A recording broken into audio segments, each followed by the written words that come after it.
മക്കളെ, ഇന്ന് നമ്മൾ ഹവ ഔർ ധൂൾ എന്ന കവിതയിലെ ടെക്സ്റ്റ് ബുക്ക് ആക്ടിവിറ്റിയാണ് ചെയ്യാൻ പോകുന്നത്. വളരെ സിമ്പിളായ കുറച്ച് ചോദ്യങ്ങൾ മാത്രമാണ് നിങ്ങൾക്കുള്ളത്.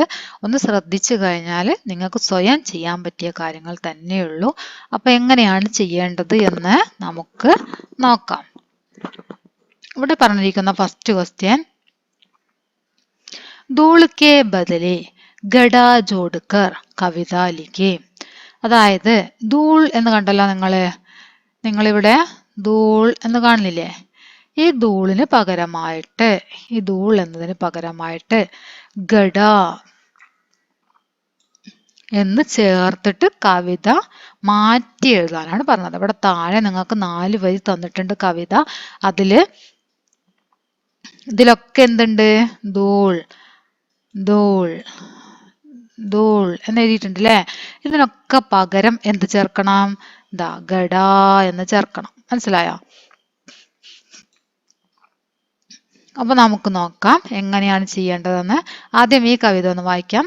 ഹവാ ധൂളുക്കോ ചേടുക്കെ ബാഗി, സോത്തി ധൂള് അചാനക് ജാഗി, ഉടി ഹവാ കെ പീച്ചെ പീച്ചെ, ഹവാ ഹോ ഗയി ധൂള് കെ നീച്ചെ. അപ്പൊ ഈ ധൂളിന്റെ സ്ഥാനത്തൊക്കെ നമ്മൾ എന്ത് കൊടുക്കണം? ഗഡ എന്ന് കൊടുക്കണം. അപ്പൊ നോക്കാം നിങ്ങൾക്ക് എങ്ങനെയാണ് ആൻസർ വന്നതെന്ന് നോക്കാം. അതായത് ഹവാ ഗഡാക്കോ ചേടുക്കെ ബാഗി. എന്താണ്?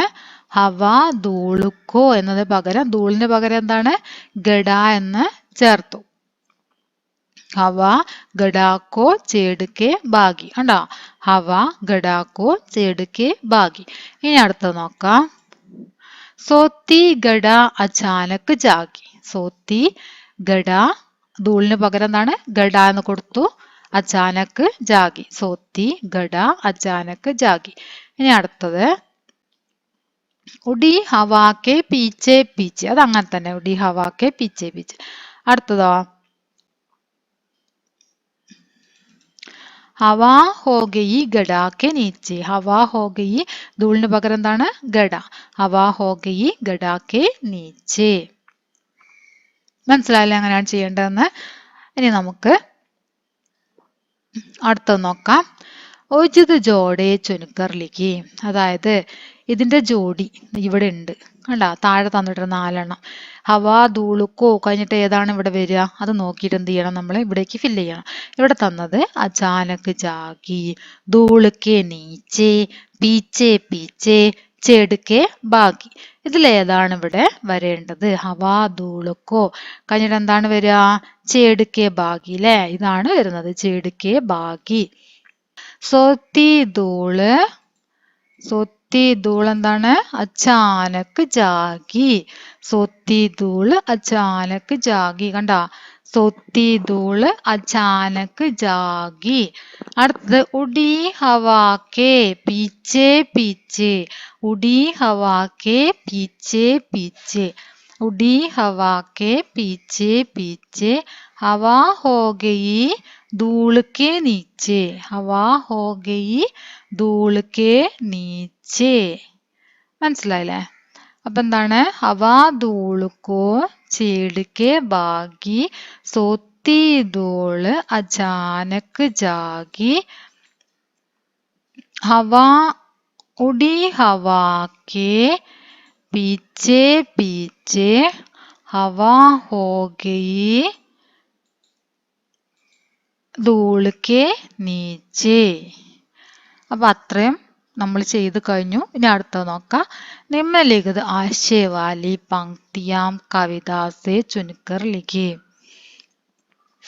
അതായത് ഇവിടെ തന്നിരിക്കുന്ന ഈ സെന്റൻസുകളൊക്കെ നമ്മൾ പഠിച്ച കവിതയിലുള്ള എന്താ പറയാ, ആശയമാണ്. ആശയം, ഈ ആശയം എന്ന മീനിങ്, ഈ അർത്ഥം വരുന്ന വരികൾ ഏതാണെന്ന് കണ്ടെത്താനാണ് പറഞ്ഞത്. ധൂൾ ആംഖേം ബന്ദ്കർ ഗോചത്തി തി. പൊടി ആംഖേം ബന്ദ്കർ, കണ്ണടച്ചിട്ട് ഗോജിനെ അന്വേഷിക്കുക. ആംഖേം ബന്ദ്കർ കണ്ണടച്ച് ഗോചത്തി തി അന്വേഷിച്ചിരുന്നു. വഹ് ആകെ പീച്ചെ ഓർ ദായേം ബായേം കൂജ്തി തി. അത് മുന്നിലും പിന്നിലും ഇടവും വലവും അന്വേഷിച്ചിരുന്നു. ഹവാ സാസേ ഗീജ് കർ ചൽ രഹി തി. കാറ്റ് ശ്വാസമടക്കി പോവുകയായിരുന്നു. ഹവാ ധൂളിക്ക് നീച്ചെ ചൽ രഹി തി. കാറ്റ് പൊടിക്ക് താഴെ പോവുകയായിരുന്നു. ഈ അർത്ഥം വരുന്ന വരികളാണ് നമ്മൾ കണ്ടെത്തേണ്ടത്. അപ്പൊ നോക്കാം ഏതാണെന്ന്. ധൂൾ ഗോജ്തി ആങ്കെ മീച്ചെ. ഒന്നാമത്തേന് എന്താ വരിക? ധൂൾ ആങ്കെ ബന്ദ്കർ ഗോജ്തി എന്നത് ധൂള് ഗോജ്തി ആങ്കെ മീച്ചെ. ഇത് നിങ്ങൾ ടെക്സ്റ്റ് ബുക്കിലുള്ള വരികൾ തന്നെയാണ് കേട്ടോ. വഹ് ആകെ പീച്ചെ ഓർ ദായേം ബായേം ഗൂജ്തി രഹി എന്നതോ ദായേം ബായേം ആകെ പീച്ചെ. ദായേം ബായേം ആകെ പീച്ചെ എന്നാണ് രണ്ടാമത്തത്. ഹവ സാസേ ഗീജ് കർ ചൽ രഹി തി. ഹവ കാറ്റ് ശ്വാസമടക്കി പോവുക എന്നുള്ളത് ഹവ ചൽ രഹി സാസേ ഗീഞ്ചെ.